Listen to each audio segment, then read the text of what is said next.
Hi, everyone. Thank you for tuning into Big Lawyering Episode 1, The Golden Parachute, with myself, Aubria Ralph, Kyle Harbaugh, and Adam Yohanan. And I'm just going to have these guys introduce themselves, and then we're going to get started. Kyle? Hi, Kyle Harbaugh with Chief Go Officers. I'm the founder and president, and I'm happy to be here. I'm really excited to talk with you guys. And I'm Adam Yohanan, partner at Yohanan Law, a lawyer for small businesses, startups, and other entrepreneurs. Outstanding. All right. Well, guys, I wanted to first ask you, looking back at your first year of law school, what surprised you the most academically and socially? I'll go first. For me, it was the curve. That like really threw me for a loop because like I already had two advanced degrees by the time I started law school Mm. and had never encountered anything like that. It was just kind of like you kind of got the raw score and you got your grade. Um my only experience with the curve was in undergrad in my physics class where no one knew what Professor Jung was saying in class ever. And so it's clear that we really didn't learn physics in that class. I think the highest score ever was probably like a 55. Oh, And the wow. way that curve worked was he would just add add whatever points were missing to so I remember, and this is terrible, I got like a 35 on an exam, but it came out as like a B plus in the class. Like that's how terrible. So when I heard curve in law school, that's what I thought was happening. And it wasn't that. It was more, oh, we can only give a percentage of A's in this class.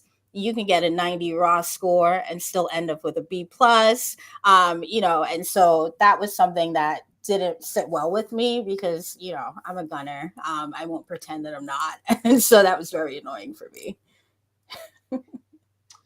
When I was a 1L, I was very overwhelmed by how much work needed to get done, or maybe it all didn't need to get done, but how much work seemed like it needed to get done.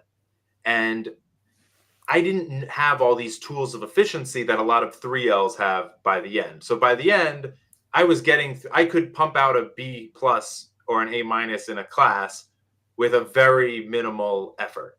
But that is a skill that's developed over a few years of law school. I don't think it's a lawyer skill, but it's a school skill. Mm-hmm. So a lot of 1Ls, they're just drowning in the reading and in the outlining because in undergrad, and I was KJD, which means straight from undergrad to law school.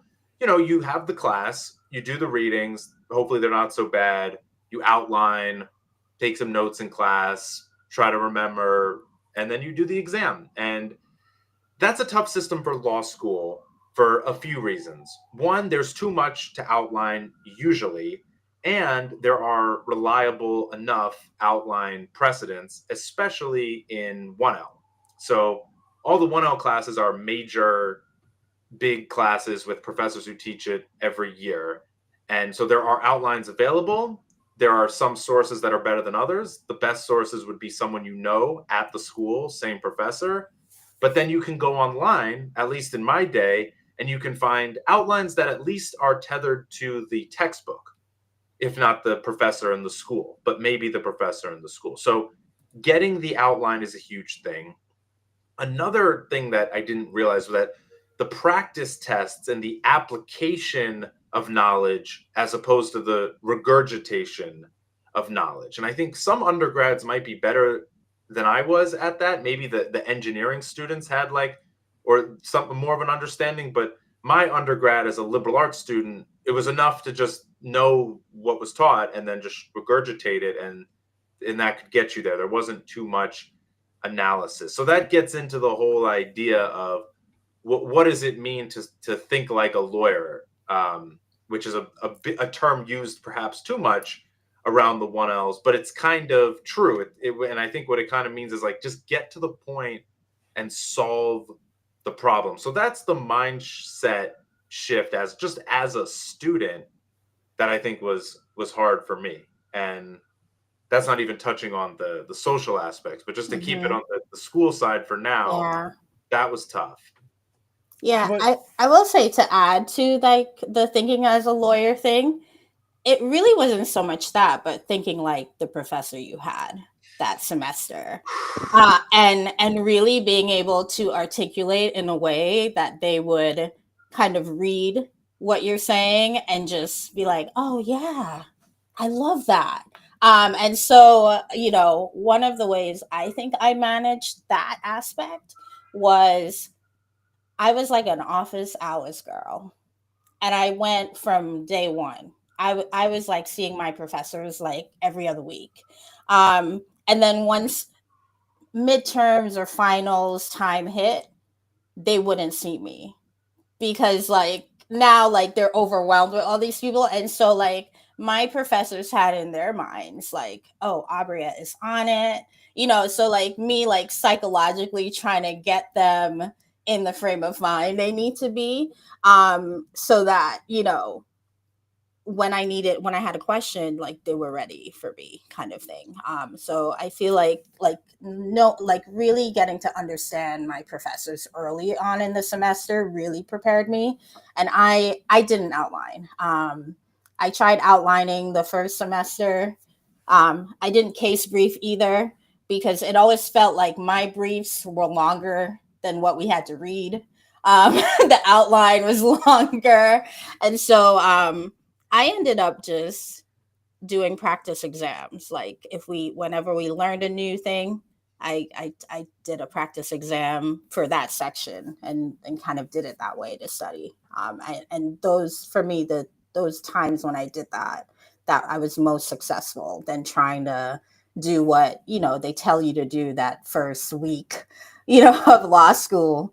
You have to do it this way, that way. Like forget the way you used to study. Like I had to do my own thing, to survive. I, that seems consistent with other people who do well in law school. And I think that's consistent with the practice of law, because at Mm-hmm. the end of the day, it's only the application. There is no regurgitation. And with the office hours point, some people will hear that and they'll say, well, that's like unfair that it's just about like figuring out what the professor wants, but that's kind of the profession also. Mm-hmm. So I think the more obvious example for the litigators is the judge needs to be nodding along as they read your brief, but even for us as transactional lawyers, it's the same, just a little different. We Mm-hmm. need our clients to be nodding along as they hear our recommendations. So I think that's the huge part of it raises the question of what are you trying to get out of these office hours? Mm-hmm. The undergrad office hours thing, maybe it's about relationship building, maybe it's make a good impression on the professor, and then when they grade you, they'll know who you are and they'll know that they like you, and that can help. But office hours in the context of blind grading is so interesting because you are not inherently getting points for being there at all. Mm-hmm. Mm-hmm. You're just gathering information about what the professor wants to hear. So I get one question I have for Aubria is, how do you use the office hours for the purpose of the exam? And that's not to negate other good things that come from office Mm-hmm. hours, like networking and just you can get good wisdom. But this is 1L we're talking about, so Yeah. we're going to need to do well on the exams. Yeah, and so what I did was I would always ask just really specific questions about the concepts that a professor would go over in a class, right? And so for me, it was about I wanted to know what was driving some of the dialogue that they were creating in class. So what were some of the policy concerns that they really cared about? Because in a law in a class, you might be able to get the black letter law really quickly. You might be able to get that case quickly.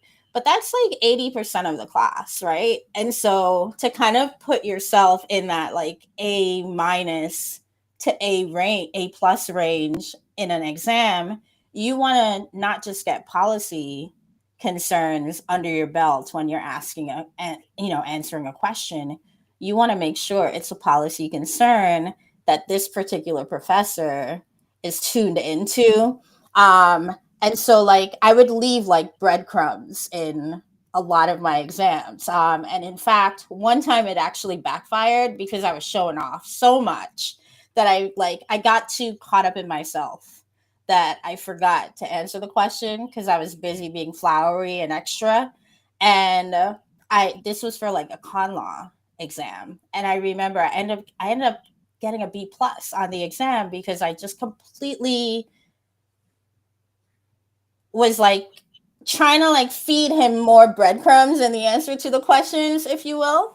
And I remember when I went to talk to him about the exam, he was kind of like, "What happened with this question?" Like he was like, "Just skip to the end." And I was and I had to come clean. You know, I was like, "Oh yeah, I'm sorry. Like I was doing too much there." You know, but he was so shocked based on our conversations in office hours and how well we had developed that rapport even in class, where it was like, you know, we would just be kind of volleying responses off of each other in class. So it was like I was the designated A in the class, if you will. Hmm. And then I completely bombed because of that one question. And so I will say sometimes it could backfire because now you're like, you get a little bit of ego, at least in my case. And you're like, oh, I could just play here. You know, I can get flowery with my language here and not really get down to the nuts and bolts of where you're going, right? And so I think like it's a two-edged sword. Because on the one hand, like if you can get those like tidbits about the professor, and this particular professor, he was, you know, renowned con law scholar, ended up being his research assistant, you know, after all that, right?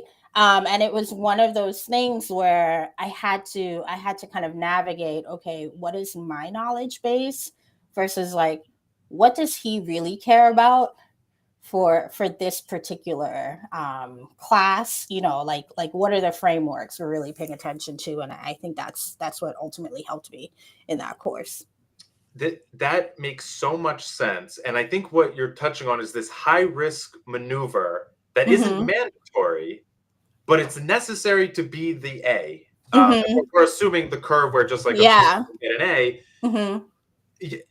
There's not enough A's for anyone who's not getting into the policy, because you could answer the black letter law. And if Mm-hmm. you do that in a conservative, careful fashion, you can often guarantee an A minus because Mm-hmm. so many people will not get that. Right. And so many people who are shooting for the A's, if that policy discussion goes wrong, which it Mm-hmm. can so easily, or not even wrong as in incorrect, but Yeah. not relevant or off the Mm-hmm. rails or not what Mm-hmm. they were looking for, you could go straight to the bottom. Right. Right. So there's a tactical element. So you have to ask, what do I want out of law school? And for me, it was like a very simple thing. Like, I need this level of grades to get the minimum type of job I'm okay with. And anytime I tried to shoot for the fences, which is tempting in con law, it's a high risk Mm-hmm. maneuver. And in people fall into that trap because in undergrad, being very flowery and expressive and just being a Mm-hmm. young person who has ideas, especially a unique idea, Mm-hmm. that is what they're looking for. That's an A student in undergrad liberal arts. Yeah. And it's not an A student in law school. The policy discussion is of a very particular nature. Mm-hmm. Mm-hmm. So you guys brought up something that's really interesting. This idea of things you thought would work and help you push you forward, Mm-hmm. and they actually backfired. And so I Mm-hmm. want to explore that a little bit more. What are some other things that might seem like a good idea, but could backfire for students?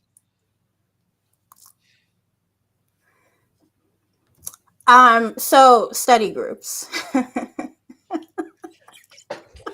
um so so I was part of like a 2-year program at Brooklyn Law, and I remember that was like the whole vibe, like, oh, you have to do study groups. And I've always been like a commuter student, like in every, academic setting, except, after K2 throughout to 12, right? And so I've never done study groups. I've always studied independently, but they said if I want to be successful in law school, that I have to be in a study group. So I was like, all right, I'll try it.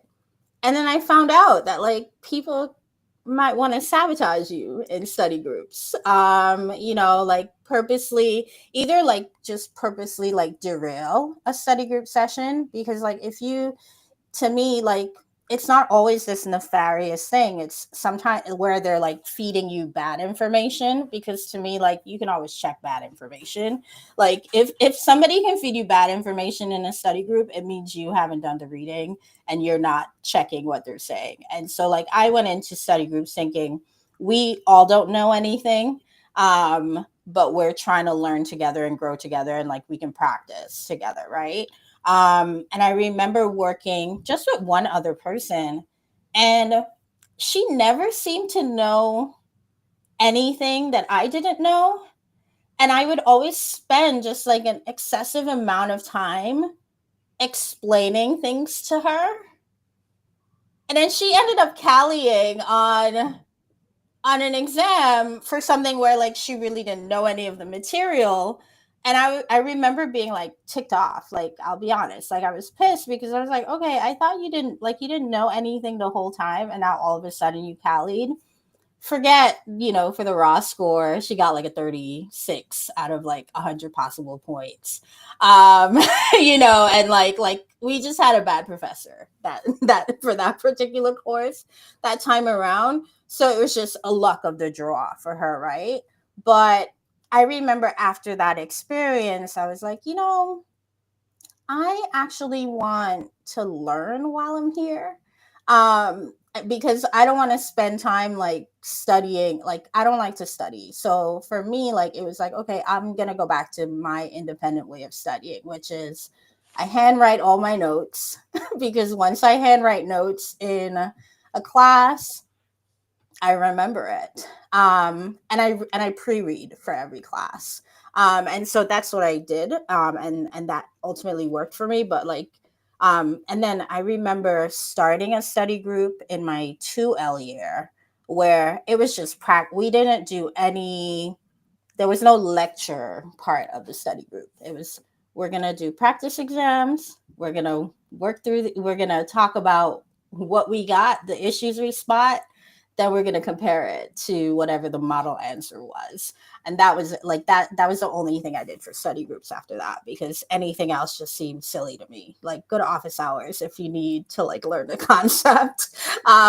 Don't like try to get somebody in the class to teach you the concepts.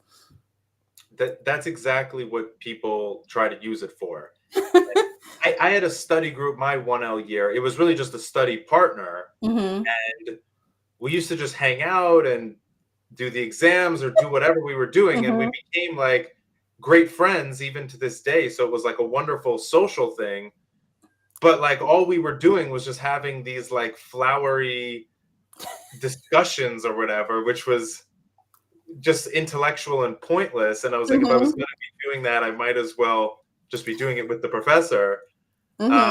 But socially, it was a wonderful thing because we just were hanging out and becoming friends. And then second semester, I did the same thing with someone else. And it didn't really get me anywhere. So, it all comes back, I think, to the bigger idea that like it's just the taking of the practice exams is kind of where it's at. So that strategy can be enhanced with a partner, doing it together, compare the answers, whatever. But like I've seen the study group represented like in movies before, I guess particularly like The Paper Chase, the classic like, Harvard Law School movie. And it's just like it doesn't mean anything, because at the end of the day, like it's networking, and this is a blind graded exam. So yeah, people should be very wary of the study groups. But at the same time, I'm thinking about your friend who callied the class because of you. So yeah. No, it works for some people. I don't think I should be being so critical. I say if you're going to do it, latch on to someone like Aubria and Be a leech. yeah, because actually that's actually a great thing because you can only spend so much time in the office hours. So Exactly. it's a great way. I had a study partner who was like much smarter than I was the second semester. It didn't really get me anywhere, unfortunately. So sometimes it can work, sometimes it doesn't. But I think ultimately like the outline point too, like that can go awry too. Like if you get the wrong outline, you know, like I remember when we started, we were given so many outlines from like I will say the upper class people were very generous, but not every gift is a good gift. you know and if you're a brand new like student, like you're 1L, you have no idea what's good or what's not, and so like you can totally get like just totally smacked in the face by a bad outline because you spend more time trying to fix it than actually learning the material, and so you're just better off like start like if you must do an outline starting from scratch. um you know, I really, and then there's even like study supplements that you can use. Like some of them were really good, like, but like others were like not so good. Like my favorite was like examples and explanations because they would literally find every single issue in a question and like really break it down for you, get into policy. So like if you were really using those books, especially from day one of like your classes, it's so easy to like learn the material and do very well. But like it takes like a level of discipline that I'm not gonna like sit here and lie to you and say that I have. I literally, but I specifically used those resources to help me navigate those concepts that I just couldn't get. Where like my brain was like, we don't understand this. We're never gonna understand this. I was like, okay, you need to just like memorize this section of the E&E book. You know. Yeah. I have a proof for what you're saying, which Mhm. is essentially that commercial third party resources or outlines or books or whatever are pretty much sufficient to pass the Mhm. class. The proof I have for that is the bar exam. So Mhm. when you get to the bar exam, sure, some of the courses you took already, but many of them you're learning for the first time. Mhm. And in a matter of one summer, you are learning entire courses and passing an exam on those courses with maybe just a week allocated to that topic or less. Mhm. And Mhm. what that proves is that these commercial third party bar prep style resources can get the job done if you just put the minimum amount of input into it. Mhm. And statistically, these bar prep companies like Kaplan or Barbary, whatever, their pass rate statistics for people who complete more than X% of the course is insanely high. Yeah, like I think it's like 70% of the course. Like it's not even like, something high. Like it's Yeah. Yeah, bigger. you don't have to even finish it. And so Yeah. taking that and applying to 1L, people need to keep in mind the 1L exams are similar to the bar prep exams. So everything that you're doing with reading the cases and the discussions in class, that's a part of the education that's very important, but not necessarily tested on the Mhm. exam. The exam is testing a very narrow but important legal skill, and the law school experience is much broader than that. Yeah. All right, so I want to ask you guys another question. What do you wish you knew before participating in on-campus interviews? Hmm. I'll What let would you go first. Okay, so this question must be precluded with the fact that on-campus interviews have changed so much since my day. So the first part of the answer to this question is really just a intellectual history concept but Mhm. with us, we had a big hotel basically booked out for the in like half of it was booked out by big law firms who came down to Washington D.C. from New York, and each firm has a hotel room where there's a couple partners or whoever sitting in there, and you go into the hotel room and they interview you. Some also, in addition, have a suite where you can stop by and hang out. So it was a very suited up, very in person, very nerve wracking, and very strange thing. Like, oftentimes you're sitting in a hotel room. The interviewers are like sitting on the bed in the hotel room, and that's where the interview. So it was very strange, and it was very old school. Like, so that had been going on for a long time. 15 minutes. You go in, and you get the interview. Now, my understanding is it's much more proactive. You have to reach out and set up the interviews. It's not like you just check the boxes. These are the ones I'm interested in, and then okay, here's your itinerary. You're going to interview with all these firms. The old system was wonderful for people who had no idea what they were doing. You could learn what was happening very quickly. Like, I'm going to show up to the hotel. I'm going to go to these rooms. And all you had to figure out was how to handle those 15 interviews. And that was a very manageable task, much more than setting up the interviews and making other impressions. So for me to prepare for OCI, just did a little bit of research about each firm. And this part I would say is the same today. The things about the firm to research are really like, what's the main like area that they're in? And the research process for that is a bit tricky because the website of a firm will say every area that they would like to be in or that they're in a little bit, but that's not really what the firm is about. So I'll just throw one out of nowhere. Like, there's a big Texas firm called Baker Botts. So it's a big Texas firm. They're big in the energy industry. But if you go to the website, you might not know that because they're talking about all kinds of things that they maybe would like to get into. But anyone who's in the game, who's in the business, they know Baker Botts, they're in energy. This take like Schulte, like they're known for like creating, funds. They like invented the hedge fund or whatever. So finding that out, it's very easy, but it's not like so easy. You have to maybe ask around a little bit or read some sources that are meant for like clients, not for law students. So like I would stay away from Vault and things like that just kind of give a generic like description. Definitely stay away from anything like about the culture of the firm because they probably wrote that.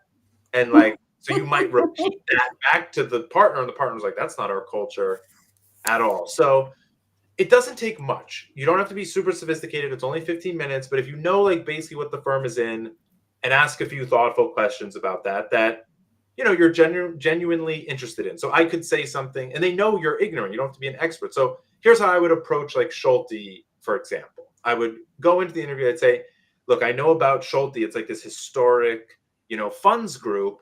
But at my stage in my career, I don't know that I necessarily want to be a funds lawyer. I might want to be like an M&A lawyer. And so I want to understand like what kind of like opportunities are there in that. And you kind of know the answer because what you know from researching the firm's website is actually that the head count of the M&A group is much bigger than the head count of the fund. What's known. So they're thinking like, oh, good, this kid's he's open-minded, interested in M&A, but still knows like what we're about. That's probably enough to get the call back. And then another thing you can do that works quite well, give them like a hint that you might be like a rainmaker type. It doesn't really matter. But you can, by just asking questions, like say like, so like for your mid-level and senior associates, especially if the person interviewing is that, like say, oh, so you're a senior associate. Like, I know it's stressful. You might be up for partner. Like, I know biz dev is a huge like part of that. Like, what has the firm done to support your biz dev efforts? And so that is the right question because it says, okay, they're not evaluating you on your ability to be a rainmaker because that's too far off. It's just the fact that you're even thinking about it. It just shows that at least this student gets what we're about. And that's probably enough. So you don't have to do too much. I think just find a few things. So, and I think that transfers over to however things are done now. You still need to you'll still probably have like a quick chat to determine if you're going to get the call back. Yeah, I will say for me, that last tip on being a rainmaker, I think it depends on who is interviewing you. If it's somebody who is too close to you in class rank, personally, I wouldn't do that because that person could pretend, like, especially if they're in like the practice group that you're thinking of, that could potentially like come off as like a threat to their growth as well. Because they are not thinking like that. Yeah, and so for me, like, I looked up, like, once we had the opportunity to know who the people were that were interviewing us, I took care to check to see what they were about, whenever we got that intel. And so, like, I would ask them specific questions about their own work. Because in my experience with OCI, I remember they actually like came to our school. So, and I don't know, I mean, you did go to Georgetown Law, right? The hotel was across the street from the school, so Yeah. essentially it was at the school. It just Yeah. didn't have No, space. but that was like pretty normal behavior, even in New York City, for like the T14 schools. And so like Brooklyn Law School is not like a top ranked school, like we're, more like mid lower ranked. And so to me, like, it was more about like positioning myself as somebody who could run with, the T14 kids, if you will. And so like I spent my time like researching the people, and if it was like they were doing something that I really didn't care about, I didn't focus my questioning on their particular practice. I kept it more broad because I don't have a good poker face. And so like I can't be asking questions that like I'm not gonna like be able to like focus and actually pay attention and be engaged. And so like I would kind of like frame it that way. The callbacks though, I remember when I was doing it, I ended up getting like 3 callbacks from 3 firms, but I I knew I wanted to work at like the first firm I ultimately ended up working at. Like I like picked I remember when I learned about I should probably go back a little bit. When I first learned about Big Law, I was already 2 semesters in because I was in that 2-year program, so we started in May of of 2017, and I didn't find out about OCI until the middle of my second semester. And so I already had a set of grades in. And and so like I started out law school with the mindset, oh, I'm just here to get my piece of paper. There was like no big law dream. There was none of that. It was like, I'm just gonna get my piece of paper and then I'll like go be a lawyer after, right? And then my arch nemesis and a fellow gunner at my law school, we were in the elevator together, and he was kind of like, oh, so you're gonna be doing big law too, right? We're like heading to a late property class one night. And in my head, I'm like, what's he talking about, big law? And then I just looked at him square in the eye and was like, sure looks like it.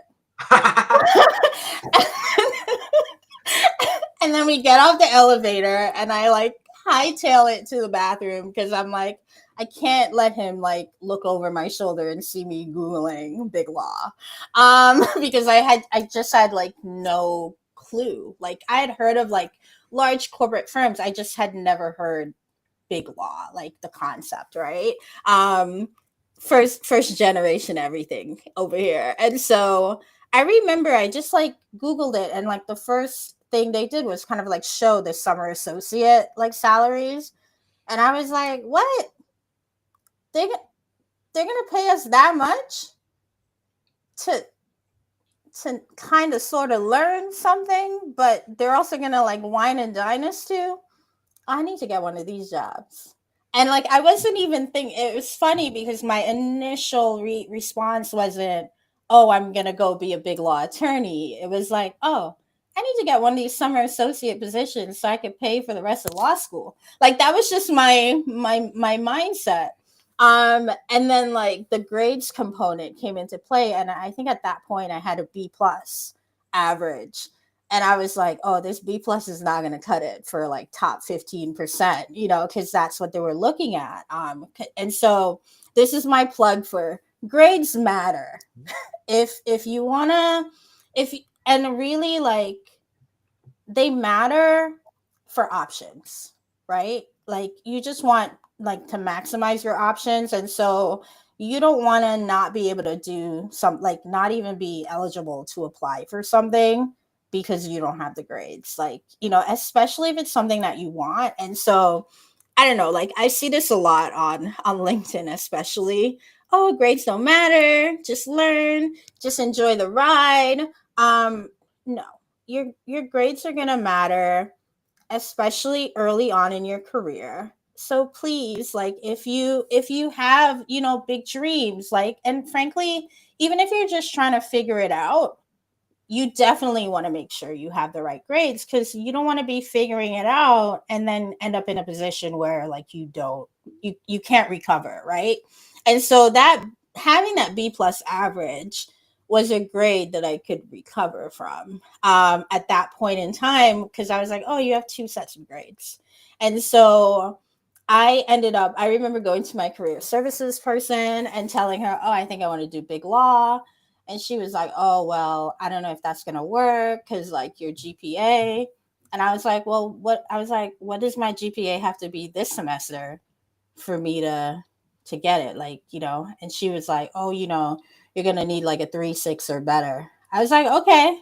And she like looked at me like I was crazy. But like for me, like once I know what I have to do, I will get it done, and I didn't have to, and that's ultimately when I chose to just study on my own that semester. I was like, you don't have time for shenanigans. Like you need every minute to study and get the grades that you want. And I ultimately ended up with that 3.6 GPA that semester.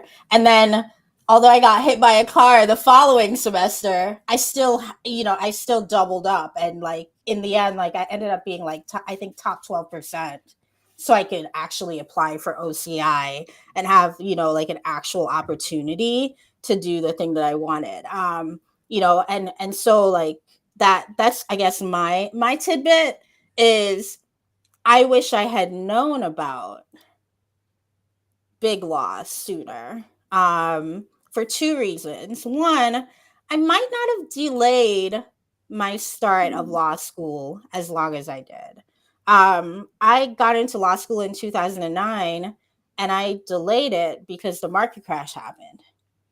But and I was thinking from like this position of like, oh, I don't know if I'm going to be able to find a job. I don't know if there's going to be money to pay me, but big law jobs were available in 2012, which is when I would have graduated back then, right?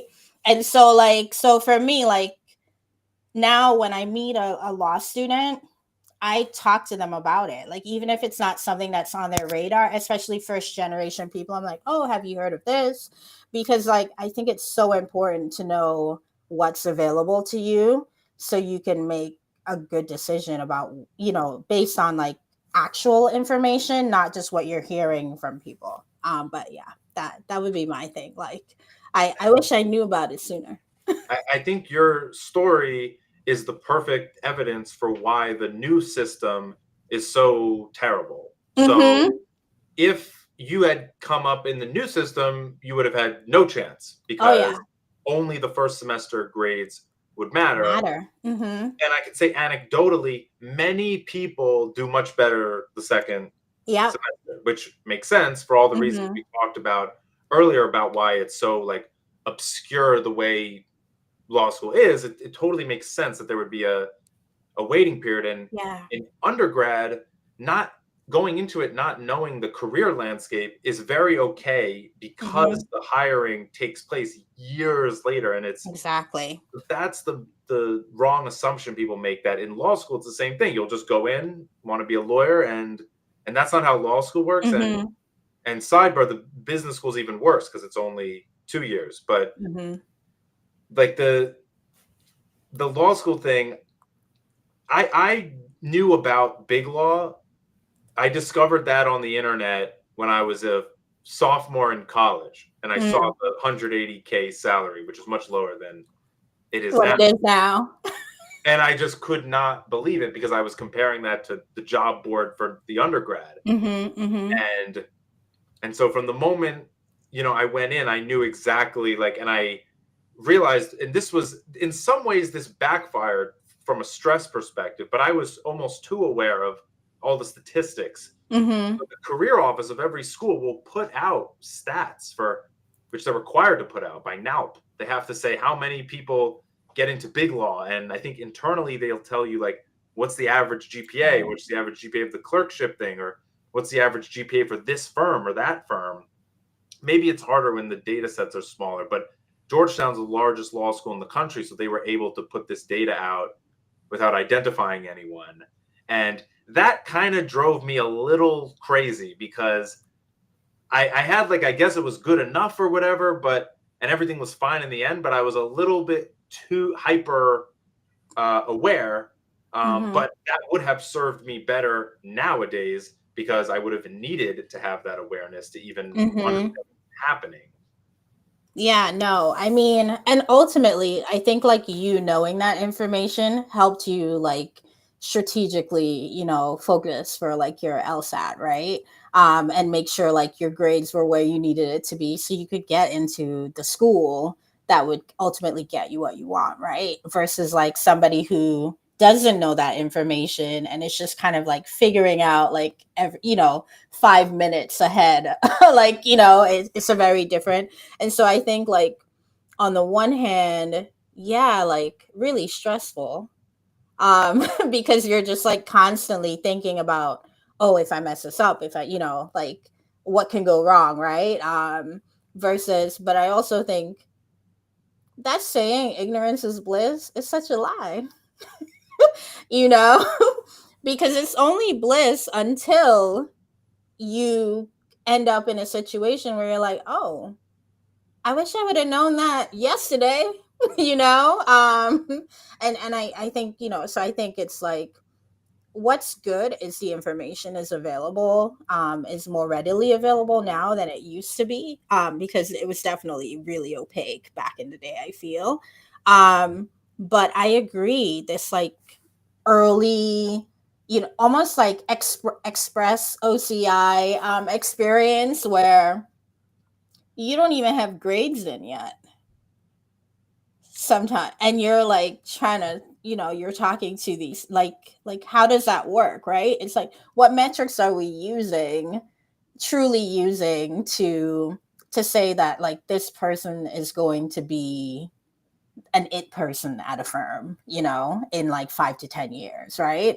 It kind of, to me, it just like opens up a lot of room for bias, right? Where you think about it, like we all know what big law firms look like predominantly, right? And so like who do I think is smart? Like who am I most likely to relate to, right? When they walk into the room, am I going to be willing to like have the same kind of conversation that I'm having with, I'm going to use Chad, I'm having with Chad that I'm going to have with like, a Latoya, right? Or a Jin He, right? Do I have the parameters kind of set up to make it possible? And so my issue with this new system is what metrics are we really using? Because I don't think you can truly use the undergraduate metrics because everyone is getting like, we're majoring in like a range of things, right? you know um and I also don't think it's fair to, like, because some people get an MBA, right, in between law school and undergrad, or some people go and they might end up working at a firm, right? And so should I be graded on the same, should that metric give them more access than me when ultimately we're going through the same educational system. And I think, no, like, I think we kind of have to look at the whole person, and eliminating the law school grade, is to me a bit farcical. You know. But but looking at all that data, that's hard. That takes a lot of work, and they don't have time for that. It's so much easier just make a quick gut decision. Yeah, and I I see you think being devil's Aubrey's advocate over there. the interview process and the unfairness involved in it is noteworthy because it differs from how things are done in the thing where they're like testing you. And I don't have this personal experience, but I've heard Mm-hmm. stories like they're like code this, model this, like, Mm-hmm. or they'll, even if they're doing it verbally, it's like a lot of like mind games. So it's way more objective. The law school interview process is unapologetically not that. They're not Mm-hmm. even pretending. It is just a personality fit vibe check. And when I would do the interviews myself, I was just on a 0 to 1 scale. Like anyone who was not clearly insane, I just gave the full marks to, Mm-hmm. because what am I supposed, like, the recruiting people have the resume, they know the grades, like what am I gonna add? And Mm-hmm. I hope, but I don't think it's always like this, but I think that the early interview rounds, I think what that should be used for is just to weed out anyone who is like completely, unprofessional or not taking it Mm-hmm. seriously or something like that, that you could only figure out from a real conversation and not on Mm-hmm. paper. But other than that, there isn't much, because there's no mind games. They rely on the law school for the mind game assessment. Mm-hmm. Mm-hmm. And it's like, what else is there really other than what the student explicitly states they're interested in? And then you can do like an objective matching to see if it's a good fit. But the new structures only made that worse, because at least with 2 semesters of grades and a system that puts outsized weight on the grades, it added some level of objectivity like you'd see in other. Mm-hmm. No, I completely agree. So I wanna jump in here real quick. I have a few other questions, and Mm-hmm. I think these are all valuable questions, so I wanna get to them. Can you guys describe your experience as a summer associate? For me, it was awesome. I was in my element. I had assignments. I think at the time, Alan Overy had like 14 practice groups, and I managed to get assignments in every practice group. I Wow. told you guys I was a gunner. But I went in wanting to do project finance, but because I was so gung ho thinking I wanted to do that, I was like, you know what, you should really like check out other like practice groups. So I like forced myself to like check other things out to make sure I was really sure. Um, and I will say, although I was sure I still wanted to do finance, I ended up having actually one weird experience, I'll call it that, where the person told me, "Oh, we're done. We're like done with this assignment." And so like I went to a scheduled summer thing, which is like totally normal, and like most normal associates at law firms, no, you're not making the summer associate stay to do the thing they're helping you out with in the middle of a sanctioned law firm event. Like you're just not doing that. And so like I ended up, I was like, oh good. And it was maybe a couple of hours before, and I ended up taking on another assignment to get done, before I could go. And then I remember she reached out like 10 minutes before and was like, "Oh, actually, we're not done with this. I'm going to need you." And like she like had like a list of things she wanted me to do. And I was like, "Oh, I was like, I thought you said that this was complete. I ended up, taking on this new assignment, but I can actually, I'll like kind of stick my head into this event and then maybe I can get it to you in like a few hours. And she was completely like not willing to negotiate, which was, and I don't know, I think she was just having a moment. Um, you know, um I always look back on that time and I'm like, maybe she was just tired. Like I don't know what was going on. But ultimately I ended up going to the event. I was like, you know what? This is gonna be my negative experience that they're gonna be like, oh, was there a negative experience you had? Kind of, and it ended up being the only thing. And I brought it up. Like I remember we had like midsummer reviews and they were like, oh, was there like a situation where you wish you handled it better? And I was like, this experience, I wish I had like triple checked before taking on another assignment, like, and completely took the blame of what happened. And it ended up working out in my favor because she had already put in that I was insubordinate. Wow. um and so it's like, but like I would still look back at that, like I was almost like a master of ceremonies for partner lunches because we had like days where they scheduled lunches for us, but there were like 2 or 3 days each week that in the 10-week period where like we didn't have anything planned. And I ended up planning partner lunches with partners across the groups because now I knew a lot of partners after working in all of the departments.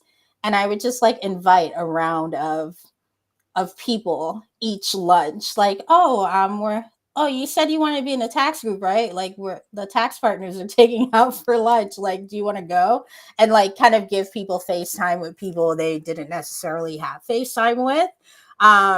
And the only reason I was able to do that is because I have all like this like management and business development experience from like pre-law school. I don't think I would be able to pull that off as a K through JD, but I basically just leveraged all of my learning prior to law school to really just like have like a carbon footprint, to the point where like people knew who I was, even if they never met me. Like my name, there are people that still say my name now that like they're merged. And I'm like, you guys still referencing me? Like I'm that cool. But I think that, I say that to say like you make your summer associate experience what it is. Like you kind of have to show up with your own plan, and you don't have to be somebody who's doing everything like me. Like you don't have to do that. Like you just have to come up with a plan that works for you, and take it from there. And so like I had a lot of fun. I started eating fish. Like I never ate fish before my summer associate program, but after a week of like steaks, I was like, I can't like keep this up. I have to like eat healthier. And so like now I eat seafood, but I didn't eat seafood before my summer experience. So I actually became a better human. Love it. Adam. I had a good experience too, just lots of, firm events and fun. But yeah, as a KJD, this was the first time I was ever in any workplace that was like an office other than my Mm-mm. internships. And so, it was like, and it wasn't an accurate portrayal of what the job was like. So Mm-hmm. I was a bit naive in that sense. Like I was very well researched on like the statistical aspects of Big Law, but as far as like what actually went on inside, I didn't fully understand how different the summer Mm. experience was, and just being treated like you're important and they're recruiting you basically. So there was all that.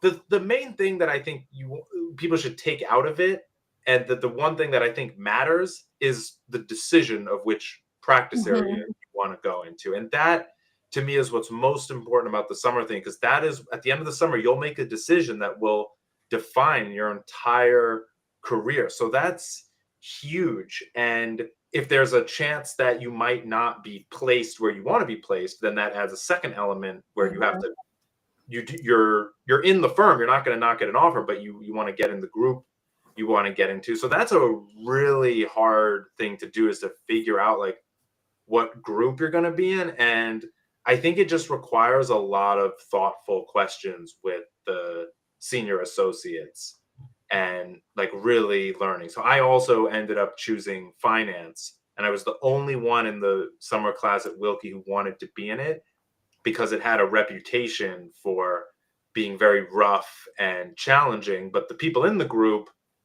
they seemed like they were learning a lot. So Mm-hmm. everyone needs to figure out like what interests them and what they value, and like what's the career trajectory.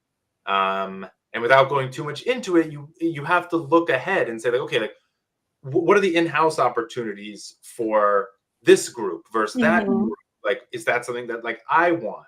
So you have to, so using those lunches and those drinks, really pry information out of people, not without regard for whether they're going to like you or whatever, but just for the sake of your decision making.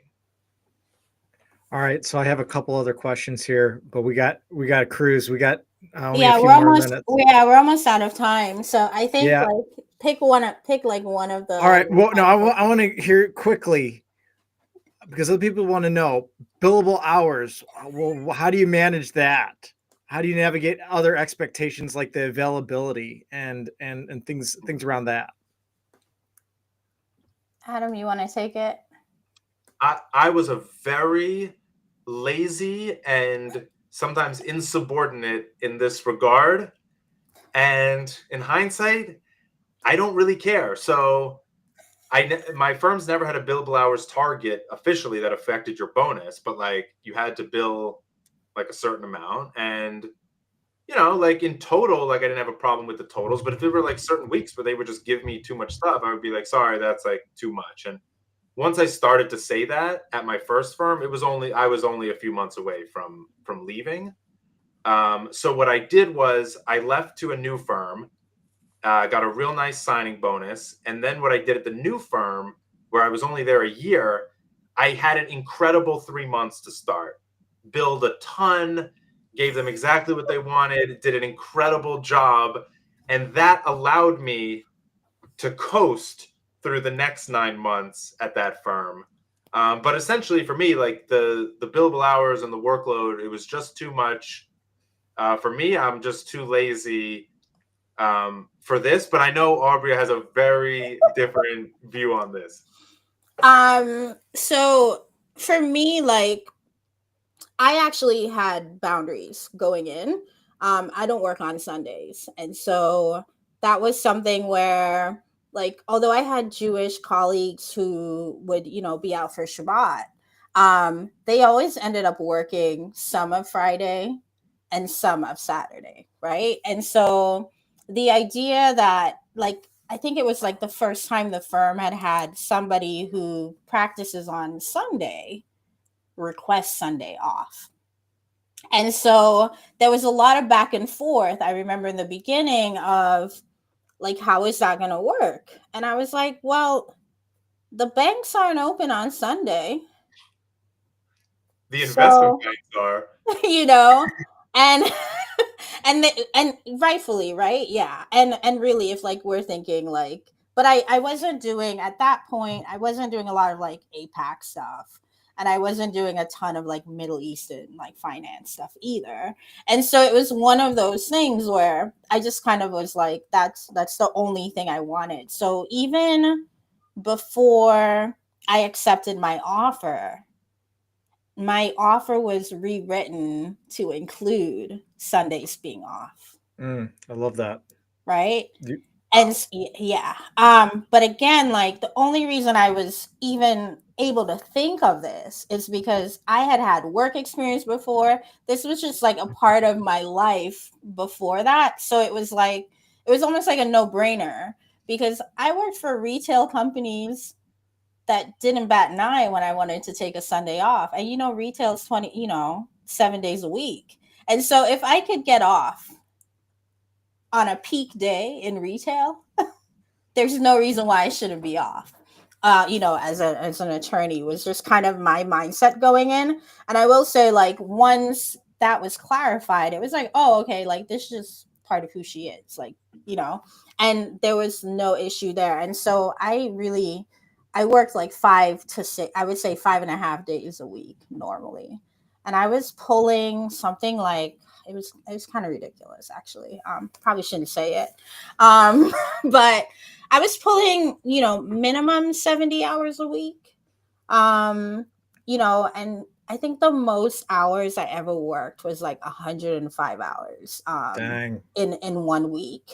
Um, and that week, like looking, I remember that week, like that. I don't even know what happened. Like the fact that I didn't make any mistakes that week, like we closed some of those deals that, that particular week. I closed like three, multi-billion dollar deals that week. And so like looking back on that time, I will say for me, I had a goal going into the law firm. And my goal was I want to be a smart lawyer.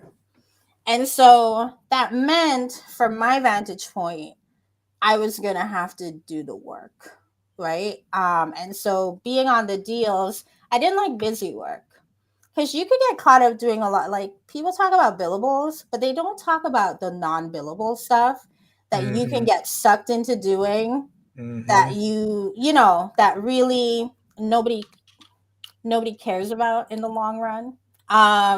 Like during your mid-year review and your annual review, like, no one cares about that, right? Um, at the end of the day, you have to like prioritize the billable work.